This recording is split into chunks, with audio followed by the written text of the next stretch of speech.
Saudara-saudari yang terkasih dalam Kristus,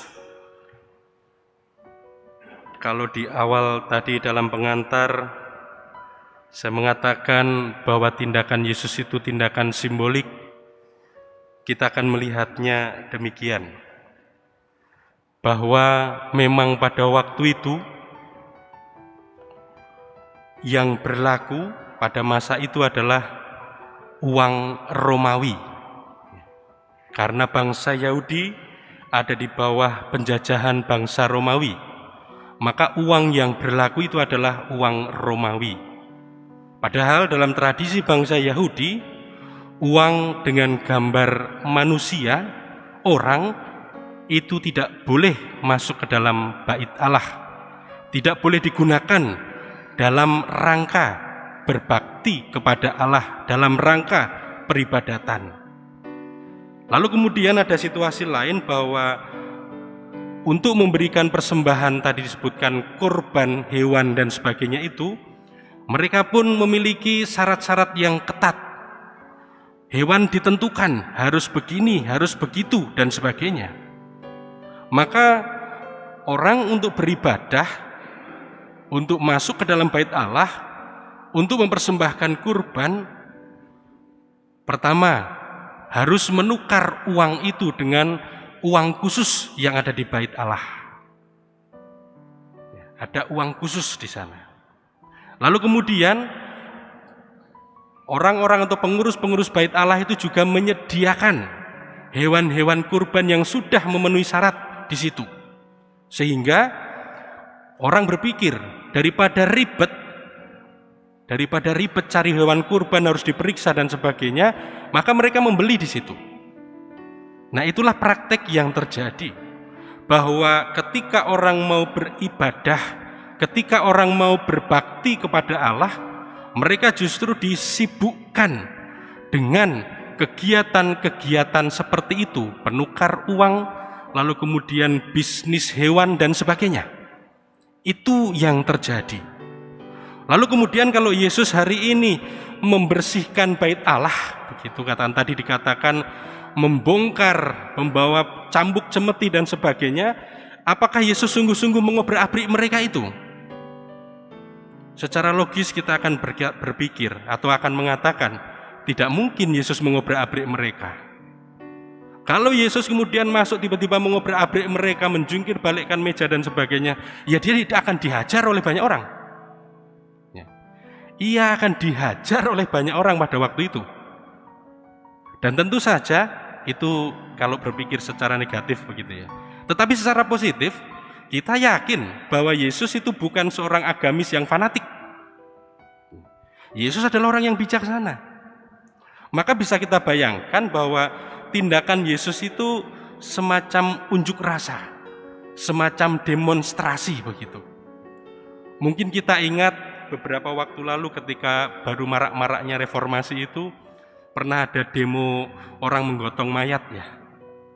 Mungkin kita pernah ingat itu. Nah, orang akan melihat tindakan itu kan bukan soal menggotong mayatnya, tetapi bagaimana perasaan yang dilihat atau yang dirasakan ketika orang menggotong mayat itu, orang ada dalam kesedihan itu. Tentu ada perasaan pedih, ada perasaan duka, ada perasaan suram dan sebagainya waktu itu ketika awal-awal reformasi itu. Nah, kita juga bisa bayangkan atau gambarkan seperti itu, bahwa Yesus bersama dengan murid-muridnya itu melakukan suatu tindakan simbolik. Kalau bahasa kita sekarang, Yesus itu melakukan karya teatrikal begitu. Ya tadi, pertama kita harus ingat bahwa Yesus bukan seorang agamis yang fanatik, yang hancur leburkan begitu saja, yang mengobrak-abrik orang lain, tidak. Kalau Yesus melakukan itu, dia akan dihajar oleh banyak orang. Nah, maka kita bisa bayangkan sekali lagi, memang tidak diceritakan dalam kitab suci, tetapi kita bisa bayangkan bahwa Yesus itu semacam membuat unjuk rasa, demonstrasi bersama dengan para muridnya. Dan cara semacam ini itu lazim dilakukan oleh para nabi. Sebagai contoh, Nabi Hosea yang mentalak istrinya yang tidak setia, menjadi gambaran atau tindakan simbolik nabi yang mau mengingatkan bangsa Israel yang tidak setia akan dipisahkan dari Tuhan. Nabi Yeremia menyimpan sabuk yang dipakainya di balik batu di kali begitu. Lalu setelah lapuk dia pakai. Ketika dia pakai dia putus. Dia mengatakan bahwa Israel itu seperti sabuk ini yang sudah tidak layak lagi dikenakan oleh Tuhan. Itu tindakan-tindakan simbolik. Orang-orang Yahudi sudah sangat hafal dengan tradisi itu karena mereka mengalami banyak nabi. Maka tadi dikatakan oleh ahli-ahli Taurat, orang-orang Farisi, kuasa mana yang membuat engkau melakukan tindakan ini? Mereka mempertanyakan karena yang bisa melakukan tindakan simbolik seperti itu adalah orang-orang yang punya kuasa kenabian. Kemudian Yesus menjawab, runtuhkanlah bait Allah ini dan dalam 3 hari aku akan membangunnya kembali. Dan perkataan ini tadi dikatakan dalam bahasa Injil baru dipahami oleh orang-orang, terutama para murid, setelah kematian Yesus. Dengan kata-kata ini dan ingatan akan peristiwa kebangkitan itu, para murid tadi dikatakan percaya kepada Injil dan perkataan Yesus. Maka Yesus pun mempunyai kuasa kenabian itu, bahkan lebih dari seorang nabi. Saudara-saudari yang terkasih dalam Kristus, lalu kalau Yesus melakukan tindakan seperti ini, tindakan simbolik seperti ini, sebetulnya apa yang mau ia sampaikan? Saudara-saudari yang terkasih, tadi saya sudah katakan bahwa pada masa itu orang terlalu sibuk dengan urusan-urusan yang katakanlah tidak penting, tidak pokok, tidak utama di dalam berbakti kepada Tuhan. Orang-orang menjadikan bait Allah tadi sebagai tempat kesibukan menukar uang, sibuk memilih kurban hewan dan sebagainya. Mereka melupakan suatu yang pokok, yang utama.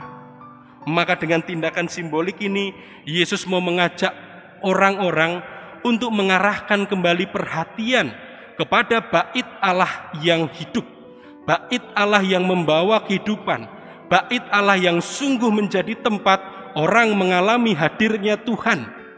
Bukan lagi bait Allah yang menjadi tempat orang mengalami ketakutan, kebingungan, kesibukan dengan hal-hal yang tidak perlu dan sebagainya. Bait Allah yang sungguh membawa kehidupan, yaitu Dia sendiri. Maka tadi dikatakan setelah 3 hari akan membangunnya. Melalui peristiwa salib, kematian, lalu kebangkitan, Yesus sungguh membuat orang mengalami kehadiran Allah. Orang mengalami dan menerima kehidupan itu. Itulah yang mau diajakkan Yesus kepada orang-orang pada waktu itu, bahwa aku bukan sekedar nabi, aku adalah Allah sendiri yang membawa kehidupan itu.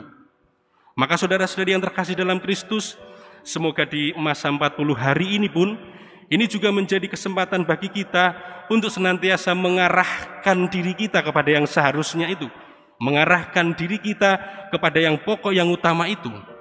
Semoga 3 hal yang akrab dalam masa tobat ini, yaitu doa, derma, dan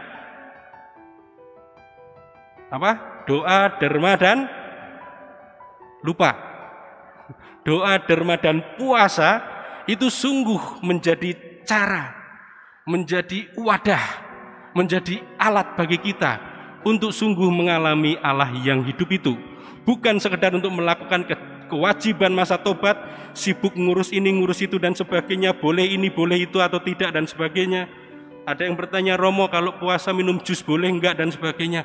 Bukan sibuk dengan hal seperti itu, tetapi sungguh kita mau mengarahkan dengan 3 cara itu. Kita sungguh mau mengarahkan diri kita kepada Allah yang memberi hidup, kepada Yesus sendiri, dengan derma dan sebagainya. Bukan soal kok dia begini begitu dan sebagainya, bukan, tetapi bahwa ini adalah cara saya untuk mengarahkan hidup ini sungguh kepada Dia yang membawa kehidupan itu. Dengan demikian, saudara-saudari yang terkasih, semoga kita sungguh mengalami bait Allah Kristus sendiri yang membawa kehidupan kepada kita, yang menjadi tempat sungguh kita merasakan kehadiran Allah, tetapi sekaligus kita juga mau membuat orang mengalami kehadiran Allah itu. Tuhan memberkati kita.